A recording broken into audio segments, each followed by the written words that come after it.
Hello everyone, welcome back to our channel I T trade express. तो आज हम Nifty, bank Nifty और फिन निफ्टी को डिस्कस करने वाले हैं। आने वाले वीक में हम लोग किस तरह से प्लान कर सकते हैं। अभी नेक्स्ट वीक के अंदर थोड़े से वॉल्यूम ड्रॉप होने वाले हैं, तो मार्केट के अंदर थोड़ी सी वॉलीटिलिटी ज़्यादा रहेगी, तो हम उसी हिसाब से प्लान करेंगे।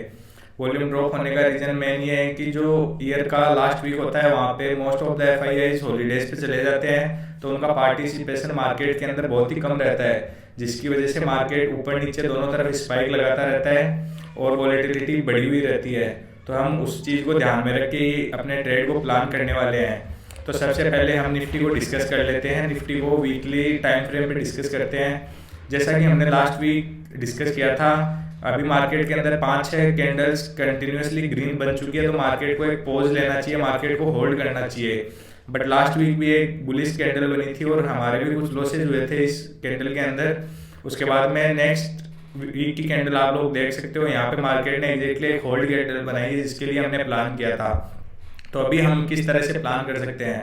अभी ये लास्ट वीक है, तो मंथली कैंडल क्लोज होने वाली है, तो ऊपर और नीचे दोनों साइड के अंदर बायर और सेलर ट्राई करेंगे कि उनके फेवर में ये क्लोज हो मंथली कैंडल, ताकि बायर चाहेंगे कि उनके फेवर में क्लोज होगी तो अपसाइड मार्केट को वो लेके जाए फिर नेक्स्ट मंथ ऑनवर्ड्स, और सेलर चाहेंगे कि यहाँ से थोड़ा सा करेक्शन आना स्टार्ट हो, तो थोड़ा सा डीप करेक्शन आए।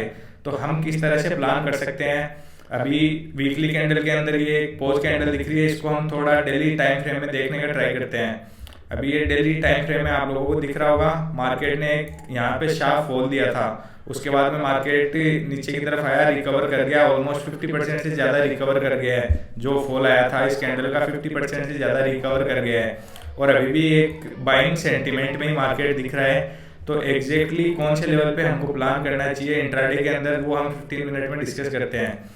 अभी ये 15 मिनट का चार्ट दिखाई दे रहा होगा आप लोगों को निफ्टी का, तो क्लियरली दिखाई दे रहा होगा कि मार्केट फॉल हुआ, उसके बाद में 50% के आसपास आके होल्ड किया, और यहाँ पे एक पोज का सिनेरियो बना रखा है। तो इसको सिंपल रखते हैं, यदि मार्केट कल फ्लैट या थोड़ा बहुत भी गैप डाउन ओपन होने के बाद में 21,380 के ऊपर निकलना स्टार्ट करेगा, 390 380 के ऊपर निकलना स्टार्ट करेगा, तो हम थोड़ा सा यहाँ तक का एक प्लान कर सकते हैं, 490 480 तक का, इस स्विंग तक का एक टारगेट प्लान कर सकते हैं, छोटा सा स्टॉप लॉस डाल के। उसके बाद में यदि मार्केट यहाँ पे गैप डाउन ओपन होता है इस स्विंग के नीचे डायरेक्ट, तो फिर हो सकता है कि हमें कंटिन्यूस फिर से सेलिंग देखने के लिए मिले, और जो ये स्विंग अभी बनाया था रिसेंट का लो, वो फिर से रिटेस्ट हो जाए।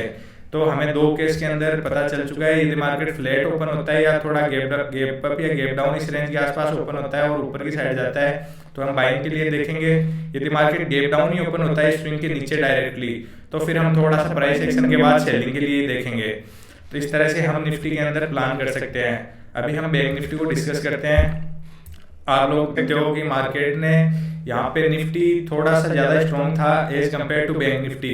निफ्टी ने समवेयर इसी लेवल पे जहाँ पे अपर लेवल पे स्विंग बनाया था वहीं क्लोजिंग दी है, जबकि बैंक निफ्टी के अंदर आप लोग देख सकते हो काफी अच्छा हाई से लगभग 500 400 500 600 पॉइंट का एक डिसेंट करेक्शन आ चुका है। अभी बैंक निफ्टी सेलिंग के लिए थोड़ा सा ज्यादा अच्छा दिख रहा है, जबकि निफ्टी स्ट्रॉन्ग दिख रहा है। तो बैंक निफ्टी के अंदर भी हम लोग सिंपल रखते हैं, जब 1350 400 के नीचे निकलना स्टार्ट करेगा तो हम सेल साइड में जा सकते हैं।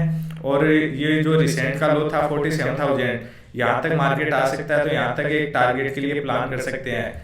वॉट इफ यदि मार्केट गैप अप ओपन हो गया, गैप अप ओपन होने के बाद में मार्केट को अपर लेवल पे यहाँ पे थोड़ा सा होल्ड कर जाना चाहिए।